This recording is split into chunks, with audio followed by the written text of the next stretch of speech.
Alright guys, it's Coach Baker again, and we're talking bunt defense. Now we're up to bunt defense with a man on first base. You see my square here is my opponent. He is on first base.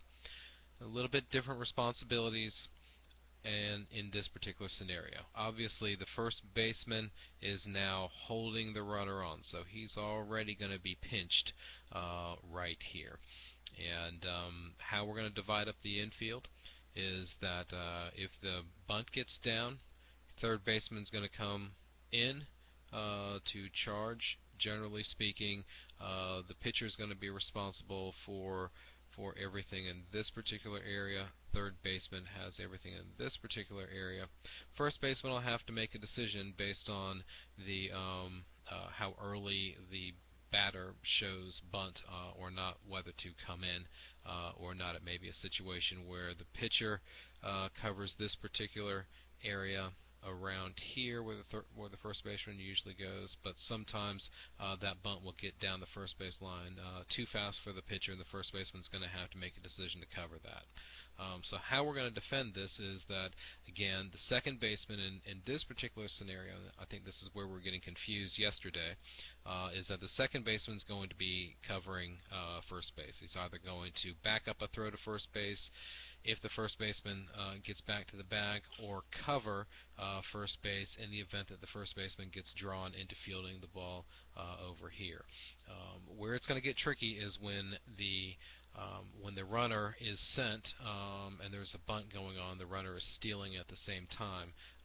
Generally speaking, that second baseman, particularly on a right-handed batter, is going to be thinking that he's got bag coverage over here, but in fact he really has first base coverage over here. Keep in mind, my shortstop's general responsibilities in bunt defenses is to cover the bag here, so this is a scenario where the second baseman is just going to have to recognize that once everyone, and of course everybody's going to be yelling bunt at that stage, he's going to recognize that his play, regardless of what this runner does, is coming over to first. That's going to be his first instinct, and that the shortstop, who is going to be alert as always, is going to instinctively know that whether it's a left-handed batter, right-handed batter, once it's clear that that person is squaring around a bunt, his coverage is going to be on the bag here. So let's back this up a little bit, put everybody back into positions, get this runner a little bit closer.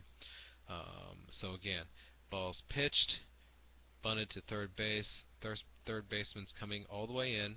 And is going to make the throw to first base. Either the first baseman's going to get back, or the second baseman is going to be covering first. If the third baseman makes the throw here, keep in mind we've got a runner at second base and a shortstop coming down here to cover second base, which means that we're completely exposed here. Think Johnny Damon a couple of years back when he made the play and got to third base, because everybody was where they were supposed to be, except that the third baseman threw to first, and the pitcher did not come over and cover third base. So in that scenario, if the third baseman has to make this particular play, it's going to be the pitcher, once he sees that the third baseman's making the play, is going to come over and cover third base. Ball's thrown to the first baseman, and when the runner rounds, there's somebody to throw it to that'll keep that runner at second base. If that doesn't happen, then the runner could easily get to third base on a situation where you've got a sacrifice fly, or sacrifice bunt, but you've actually moved the runner 2 bases, which is just something that we definitely do not want to have. So let's get everybody back into position here. Ball's hit to the pitcher. It's going to be the same thing. Third baseman's going to come in. Once he sees that the pitcher's going to make the play, and again, depending on if the first baseman tries to make the play and ends up taking himself out of it, or the second baseman is covering here, once he sees that the pitcher's going to make the play and throw to the bag here, keep in mind this runner's coming around, my shortstop's covering here. I've got to have somebody handling our business at third base. So in that scenario, third baseman sees the pitcher's making the play. Third baseman's going to come back to the bag, that way that we've got coverage over here. So let's get everybody back into position here. Move my ball and put the runner back here. Now, if a ball is hit, let's just say it's a little pop-up or something to where the first baseman feels like he needs to be making a play, first baseman can go ahead and make that play here, and you can either get the runner coming through here, which is a little tricky. I prefer, if you've got time, to go ahead and throw that ball to the second baseman. But in that scenario, once everyone's screaming bunt, second baseman has to know he does not have bag coverage here. He's got bag coverage here. And if he sees the first baseman going through, just like what the Indians pulled yesterday with their triple play, it was the second baseman that was on the bag here to get everybody out. And the second baseman needs to understand that, because it is the shortstop who is freeing him to go to the first base side of the infield. And that's what that looks like with runners on first. Let's see the final scenario. Ball's hit right in front of the catcher. Again, catcher is going to be responsible for this entire area. If he can get to the ball before the infielders do, then he needs to go ahead and do that. So my catcher moves in, my third baseman has come down, my pitcher's in position, my first baseman either comes all the way down and is out of the play, or takes a couple steps in, sees that the catcher's going to make the play and can get back. My second baseman has come down either to cover the bag, depending on what the first baseman's done, or to back up a throw here. Once the third baseman sees the catcher's going to make that play, third baseman now has to come back here. My shortstop has come down here. My runner has advanced and we've got coverage here at third base. One final play. And it goes without saying that the catcher's got a lot of responsibility in all of our defenses.